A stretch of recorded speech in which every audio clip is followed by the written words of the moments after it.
Yann avait commencé à rassembler des souvenirs nazis et il traînait souvent dans une maison en ruine près du cimetière bombardé dans le centre de la ville. La maison qui est à peu près Elle était là, à l'époque. juste là. Dans cette maison qu'il a rencontré un jour le chat.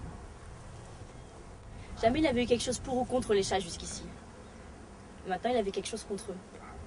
Il a pris l'animal et il l'a foutu dans un sac en plastique, il a tendu l'obscurité et il a foutu l'animal qui meurait dans une tombe vide. Il avait auparavant délogé la dalle. Un des jours suivants, sur le terrain de cricket, il a fait à son camarade d'école Angus Morriston. On paraît que tu ne sais pas combien de temps un chat peut vivre une fois qu'on l'a enterré. Alors il a raconté l'histoire. Angus ne l'a pas cru, il est allé avec un camarade au cimetière. Il a ouvert la tombe et le chat a bondi dehors. Yann nous avait prouvé à tous qu'il était taf. C'était un dur.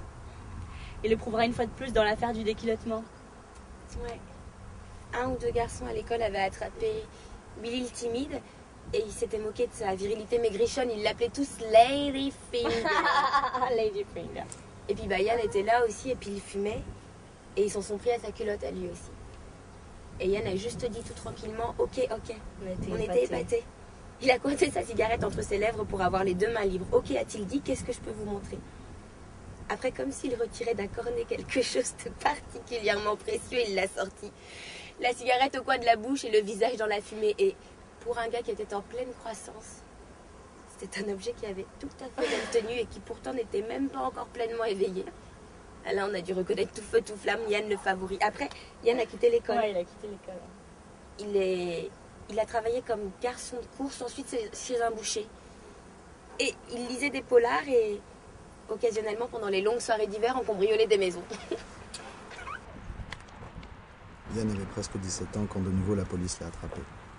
Et pour la 3e fois, on devait lui accorder un sursis.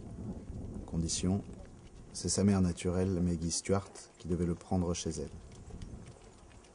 Et c'est ainsi que Yann est passé des slums de Glasgow à ce pire encore de Manchester.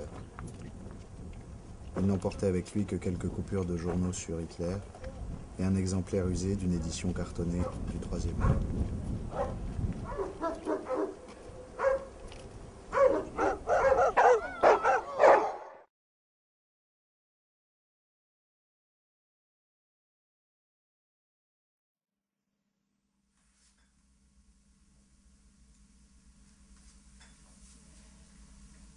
Il a d'abord travaillé comme emballeur, puis comme missionnaire.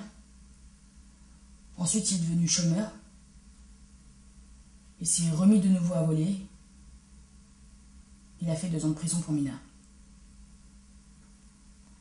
Une fois sorti de tôle, il a remonté la pente. Il a pris des cours de comptabilité. Et il a été embauché dans une entreprise du coin. Il a bossé là-bas pendant presque 7 ans. Il est devenu chef du bureau commanditaire. Apparemment, au bureau, il était toujours aussi distant, renfermé et calme. Mis à part occasionnellement quelques accès de colère subite. Personne ne prête attention à lui. Personne ne s'intéressait davantage à lui. Jusqu'au jour où est arrivée une nouvelle sténodactylo. Myra Hindley.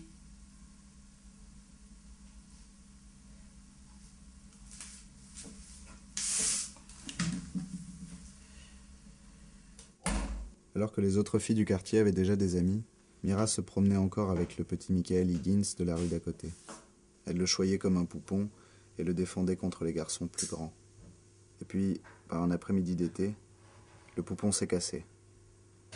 Michael Higgins s'est noyé au cours d'une baignade, Myra Hindley au fond de sa douleur.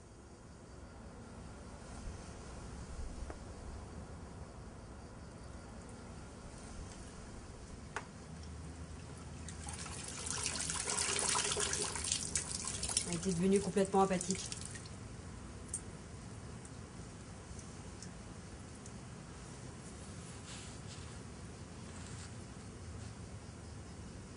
Pendant des mois, elle a porté le deuil. Tout le monde était coupable de la mort du poupon. C'est Duke, le chien de mémé, qui était devenu son nouveau favori. Jusqu'au jour où une voiture l'a écrasé. Encore une fois, elle a porté le deuil. Elle voulait rentrer au couvent et porter le voile. Mais bon, elle a choisi l'option casque sèche-cheveux. Tantôt blonde, tantôt rousse, pleine de maximes guindées des magazines féminins. Elle attendait celui qui devait venir. Celui qui est venu, ça a été Yann.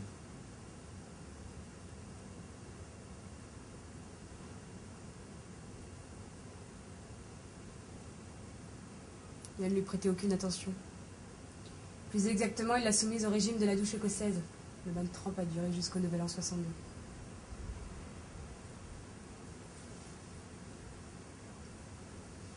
Yann était venu à la fête de la Saint-Sylvestre avec une bouteille de vin allemand sous le bras.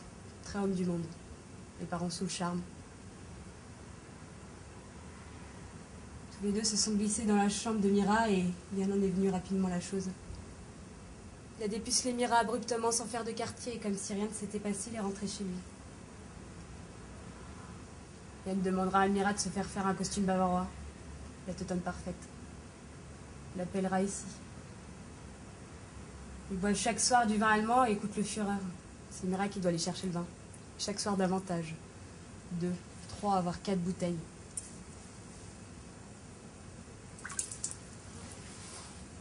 C'est alors que Yann Brady a commencé à prendre des photos. D'abord ça ici à plusieurs reprises dans les marais, puis ici au lit. Dans son porte-document, le comptable Brady rapporte à la maison de la lingerie provocante. Mira au début ne veut pas la mettre. Elle le fera par la suite car Yann cédera d'un petit fouet en cuir.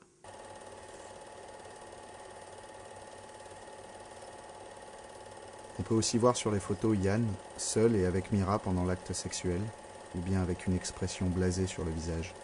Le rythme de vie s'accélère. Cinéma, vin, sexe et vice-versa. Le procès de Nuremberg, le Satan des ténèbres et quelques bouteilles de Liebfraum Milch. La vie retrouve une ligne directrice quand Yann achète un livre qui l'apaise. Justine ou les malheurs de la vertu. Tous deux lisent le livre et lui montrent la phrase clé.